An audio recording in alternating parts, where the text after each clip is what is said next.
Hipertensi ternyata bahwa yang namanya hipertensi itu sampai detik ini belum bisa disembuhkan. Saudara, kasus hipertensi di Jawa Timur saat ini telah menyentuh angka 30% dari total jumlah populasi penduduk.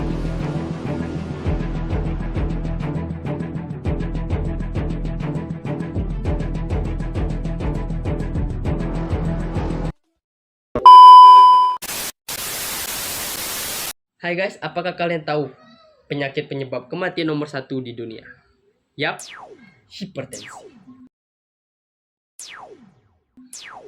Oke guys, sebelum kita mempelajari lebih lanjut dan lebih jauh mengenai penyakit hipertensi ini, ada baiknya saya memperkenalkan diri dulu. Perkenalkan, nama saya adalah Ardika Ukron dari Stikes Trimandiri Sakti Kota Bengkulu. Di sini saya akan melakukan penyuluhan mengenai hipertensi untuk memenuhi tugas pendidikan dan promosi kesehatan, dan untuk menambah wawasan kita mengenai hipertensi dan seberapa bahaya sih hipertensi. Di sini saya akan menjelaskannya nanti. Oke, tanpa berlama-lama lagi, lanjut saja kita ke videonya.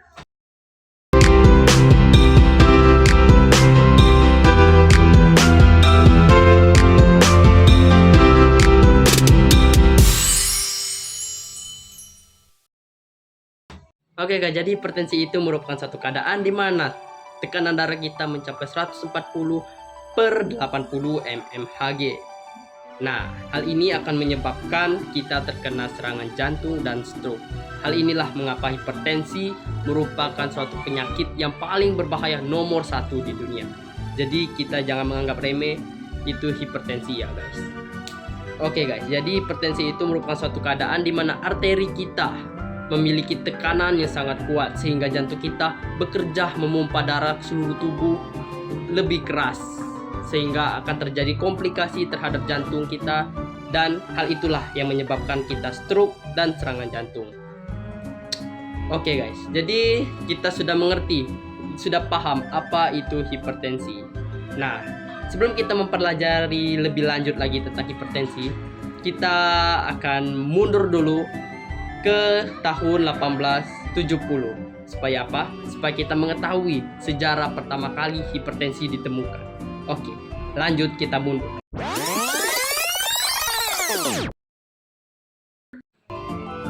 Oke, jadi penemu hipertensi esensial dapat dianggap berasal dari Frederick Muhammad yang pada awal tahun 1870-an sebagai residen medis di Rumah Sakit Guy's di London mengukur tekanan darah BP pada populasi umum dalam studi klinis terperinci.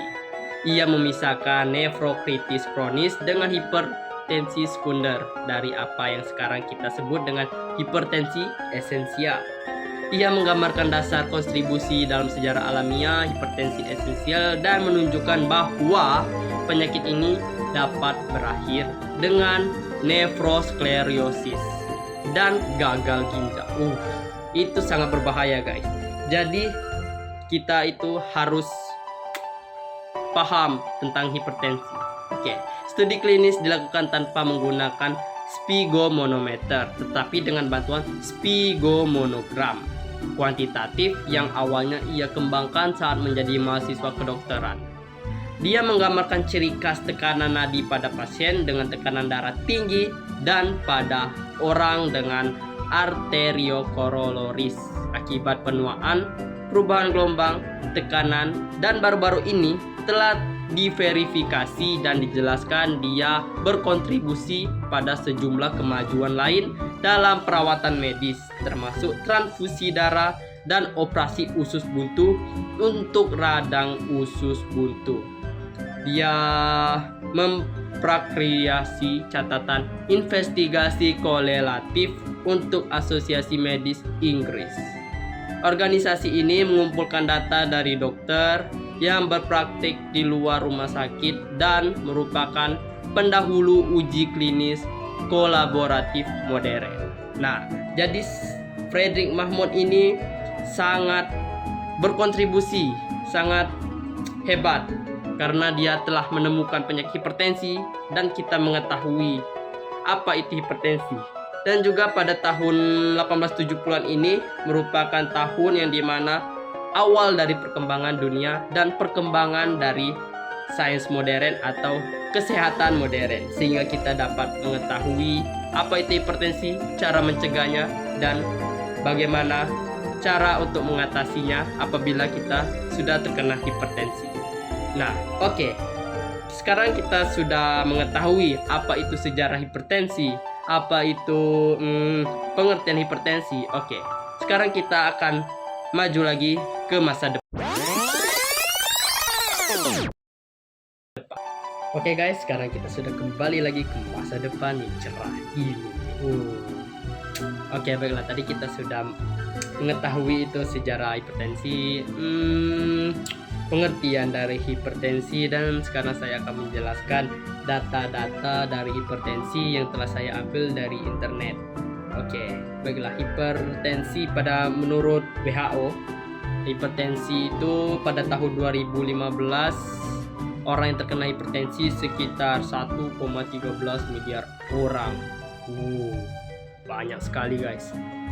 Dan diperkirakan pada tahun 2025 nanti akan melonjak terus tinggi sampai ke angka 1,50 miliar orang. Itu artinya 1 dari 3 orang terkena hipertensi. Jadi seringkali orang-orang ini menganggap remeh hipertensi ya guys. Ya karena mungkin hipertensi ini tidak memiliki gejala. Bahkan hipertensi ini disebutkan sebagai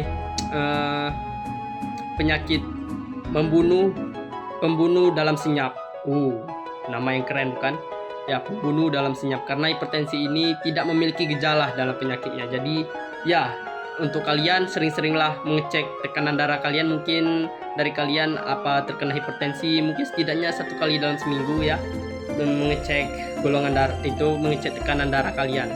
Oke, kasus hipertensi terbanyak berada pada Amerika Serikat, dan Indonesia sendiri menempati di urutan keempat dalam kasus hipertensi terbesar setelah Amerika, Rusia, dan Cina.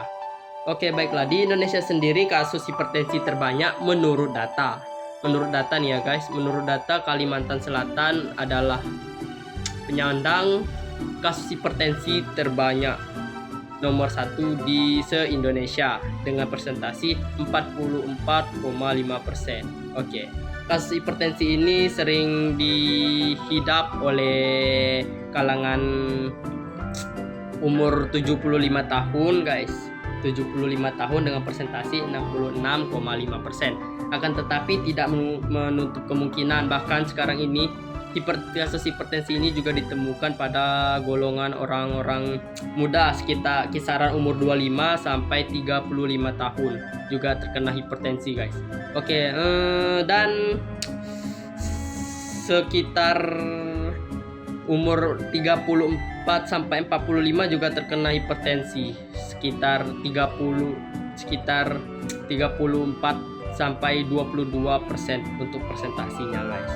Oke, sekarang kita sudah mengetahui apa itu hipertensi, sejarah hipertensi, data-data yang sudah saya ambil dari internet mengenai hipertensi. Sekarang kita akan ke penyebab-penyebab hipertensi ini. Oke, penyebab faktor yang mempengaruhi atau faktor yang menyebabkan penyakit hipertensi ini, yang pertama adalah pola hidup yang kurang teratur. Nah, pola hidup yang kurang teratur ini ya seperti kalian mungkin sering bergadang, makanan-makanan yang tidak sehat, ya seperti itulah pokoknya, tidak jarang olahraga. Nah, itu yang akan meningkatkan resiko kalian terkena hipertensi. Oke, baiklah. Yang kedua adalah itu perokok. Oke, untuk perokok ini pasti sangat sering kita jumpai. Ya, bahkan di Indonesia sendiri menurut data yang saya dengar hanya sekitar 5% orang yang ya tidak merokok. Wow, sangat spesial sekali ya guys. Jadi untuk kalian kurang-kurangilah untuk merokok. Kalau perlu hentikan untuk merokok ya guys, karena rokok itu sangat berbahaya, akan membuat kalian terkena hipertensi. Yang kedua adalah makan makanan yang kurang sehat. Nah, mungkin kalian sering ya makan makanan cepat saji atau makanan yang ya kalian tidak tahu sumbernya dari mana atau cara pembuatannya bagaimana. Jadi menurut saya kurang-kurangilah makanan-makanan yang seperti itu ya guys. Oke, yang selanjutnya adalah obesitas. Nah, mungkin kasus hipertensi ini lebih sering dihidap oleh orang yang terkena obesitas ya guys, karena mungkin lemak-lemak yang ada di dalam tubuhnya mungkin tersumbat atau masuk ke dalam arteri dan akhirnya tersumbat, menyebabkan tekanan darah naik dan jantung memompa darah lebih keras dan menyebabkan hipertensi. Mungkin orang yang obesitas itu juga resikonya lebih tinggi untuk terkena penyakit stroke. Oke, yang selanjutnya adalah alkohol. Alkohol ini ya sangat berbahaya guys jika kita meminum alkohol. Jadi menurut saya jangan meminum alkohol. Oke, baiklah. Setelah kita mengetahui penyebab hipertensi. Nah, sekarang apakah hipertensi itu dapat disembuhkan? Sayangnya hipertensi tidak dapat disembuhkan. Ya, karena hipertensi merupakan penyakit kronis dan tidak dapat disembuhkan. Namun, hipertensi dapat dikontrol menggunakan obat dari resep-resep dokter. Nah, apakah kalian mau meminum obat seumur hidup kalian? Ya, tentunya tidak ya, karena jika kita meminum obat setiap hari, itu akan menyebabkan gangguan fungsi ginjal dan hati. Jadi, ya, sudah terkena hipertensi, gangguan pada ginjal dan hati. Nah, apakah kalian mau seperti itu? Kurasa tidak ya. Oke. Jadi untuk kalian harus menonton video ini karena hipertensi itu sangat berbahaya. Jadi ini ilmu pengetahuan yang sangat penting mengenai hipertensi ini guys. Oke, baiklah. Setelah kita mengetahui penyebab-penyebab hipertensi, kita akan cara mencegahnya. Oke. Walaupun hipertensi tidak dapat diobati, namun kita dapat mencegahnya dengan apa? Yang pertama adalah pola hidup. Oke, kita harus mengubah gaya pola hidup kita. Nah, seperti ya olahraga, ya menjaga kebersihan diri dan sebagainya ya guys. Yang kedua adalah makan makanan yang sehat dan bergizi. Nah, seperti makanan makanan sehat ya, seperti sayur, buah, daging-dagingan, tapi jangan burger. Ya, oke. Burger boleh, tapi ya kurang-kurangin.